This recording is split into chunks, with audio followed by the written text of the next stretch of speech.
तथा प्रेत पिशाच जो अपने कर्म बंधन से बंधे हुए हैं, उन सभी को अन्न की प्राप्ति हो।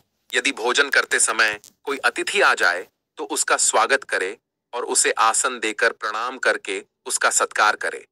फिर उसे श्रद्धा पूर्वक भोजन कराकर विदा करे, क्योंकि जिसके घर से अतिथि निराश होकर लौट जाता है, उसे वह अपने पाप देकर उसके शुभ कर्मों को ले जाता है। श्री कृष्ण कहते हैं, मनुष्य को पिता के घर में रहने वाली विवाहित कन्या, दुखिया और गर्भ धारण की हुई स्त्री तथा वृद्ध को भोजन कराने के बाद ही भोजन करना चाहिए।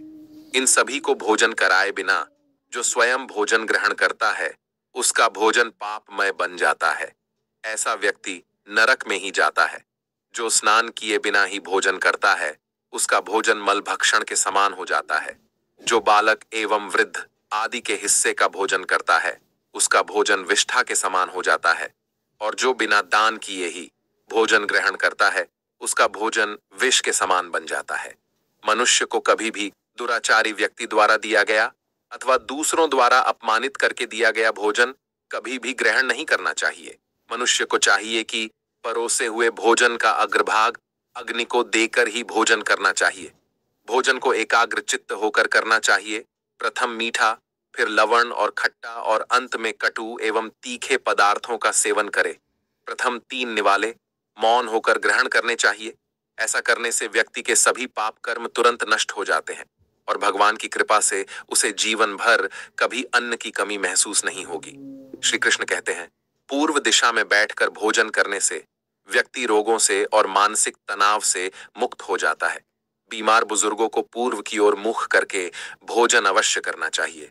इससे उनके स्वास्थ्य में सुधार होता है, क्योंकि पूर्व दिशा उगते हुए सूर्य की दिशा है और सूर्य देव बल, आरोग्य तथा दीर्घायु प्रदान करते हैं। विद्या की अभिलाषा रखने वाले मनुष्य को उत्तर दिशा की ओर मुख करके भोजन करना चाहिए। यह दिशा देवी सरस्वती की दिशा है।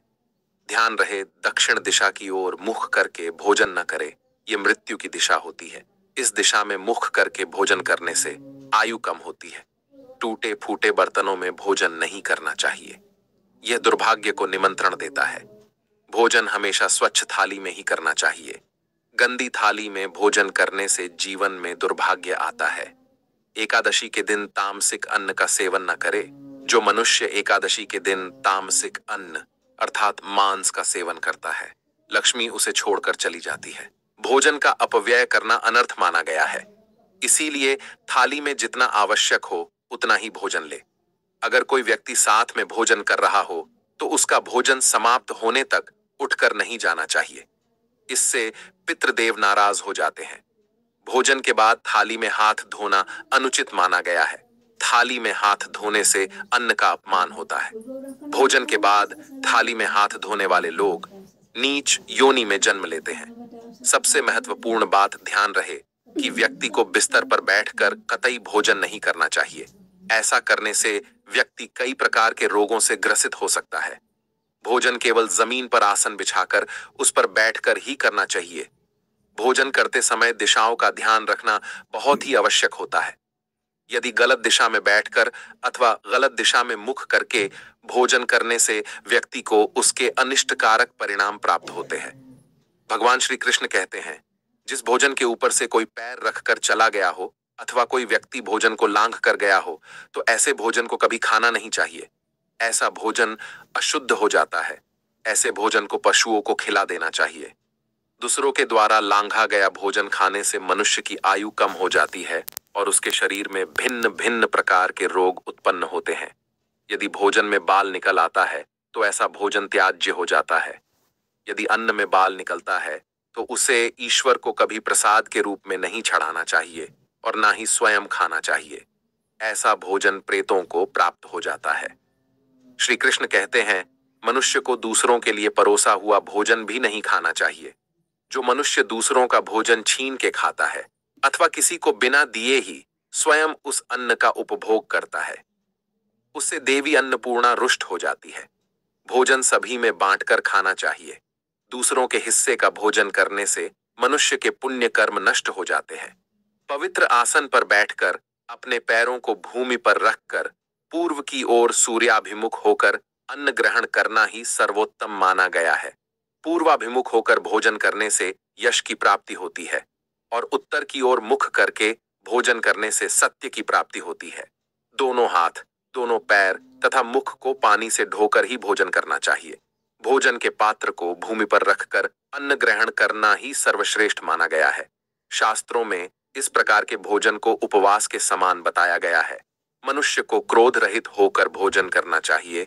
क्रोध की अवस्था में भोजन करने से भोजन का अपमान होता है और कई व्याधियां उत्पन्न होती है। यदि चित्त कहीं और हो तब भी भोजन नहीं करना चाहिए और गुस्से से भरे मन से भी भोजन करना अशुभ होता है। जो जूते पहनकर भोजन करता है, इस प्रकार के भोजन को आसुरी भोजन कहा गया है। ठीक मध्यरात्रि में, ठीक मध्याह्न होने पर भी भोजन करना अशुभ माना गया है। यदि पेट खराब हो तब भी भोजन नहीं करना चाहिए। गीले वस्त्र पहन करके भी भोजन करना अशुभ होता है। दूसरों के लिए परोसा गया भोजन भी कभी नहीं करना चाहिए। सोते हुए, खड़े होकर, टूटे फूटे पात्र में भूमि पर रखकर अथवा हाथ पर रखकर भोजन ग्रहण करने से दरिद्रता आती है। भोजन करते समय वेदों का उच्चारण नहीं करना चाहिए। शास्त्रों के अनुसार स्त्री को पति के भोजन के बाद ही भोजन कर लेना चाहिए। यदि पति घर से दूर हो तो पति को ध्यान करके भोजन ग्रहण करना चाहिए। इससे पति की आयु लंबी होती है और स्त्री सदा सुहागिन रहती है। पति से पहले भोजन करना शास्त्रों में शुभ माना नहीं गया है। इससे पति की आयु कम हो जाती है। इसके साथ ही विष्णु पुराण के अनुसार पति और पत्नी को एक साथ बैठकर भोजन नहीं करना चाहिए। ऐसा करने से दोनों में क्लेश और विवाद होता है। अंधकार में अथवा आकाश के नीचे बैठकर भोजन नहीं करना चाहिए।